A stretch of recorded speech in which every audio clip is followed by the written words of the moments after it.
ఒక్క క్రీమ్ చాలు మీరు తెల్లగా అయిపోవడానికి. By the way hi. అసలు స్కిన్ కలర్ ఎలా డిపెండ్ అయి ఉంటుంది? మెలనిన్.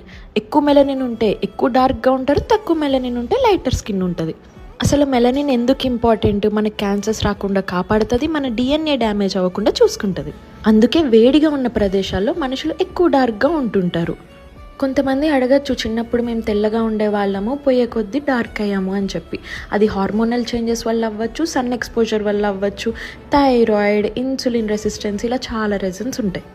కంప్లీట్గా తెల్లగా అయిపోగలం అనేది ఒక స్కామ్. మెడికల్ షాప్స్లో మీకు దొరుకుతాయి కదా స్కిన్ షైన్, మెలాకేర్, ఈ క్రీమ్స్ అన్నిట్లో స్టీరాయిడ్స్, హైడ్రోకినైన్ ఉంటాయి.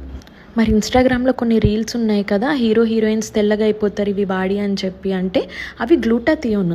ఆ ఇంజెక్షన్స్ అనేవి కొన్ని రోజులు మాత్రమే పనిచేస్తాయి, కొంచెం పిగ్మెంటేషన్ తగ్గిస్తాయి. కానీ సెలబ్రిటీస్ అనేవాళ్ళు అవి వీక్లీ 3 to 4 ఇన్ఫ్యూజన్స్ తీసుకుంటారు, చాలా హై డోసెస్లో. ఎందుకంటే వాళ్ళ ప్రొఫెషనే అది, వాళ్ళ వర్కే అది. ఒకవేళ సన్ వల్ల, హార్మోన్స్ వల్ల మీ స్కిన్లో కనుక పిగ్మెంటేషన్ వచ్చి చేంజెస్ వస్తే మనం దాన్ని రివర్స్ చేసుకోవచ్చు. Sunscreen, AHA, BHAs, vitamin C, ఇలా అలాంటి క్రీమ్స్ మీద, ట్రీట్మెంట్స్ మీద మనీ ఇన్వెస్ట్ చేసుకొని డబ్బులు వేస్ట్ చేసుకోకండి. డార్క్ స్కిన్ అనేది అదొక బ్యూటిఫుల్, అదొక కళ, అదొక ప్రొటెక్షన్. దాన్ని ఎందుకు పాడు చేసుకోవాలనుకుంటున్నారు? ఎప్పుడైనా స్కిన్ క్లియర్గా, గ్లోయిగా, స్పాట్లెస్గా ఉండడానికి చూడండి. నన్ను ఫాలో చేస్తే అవ్వచ్చేమో. బాయ్.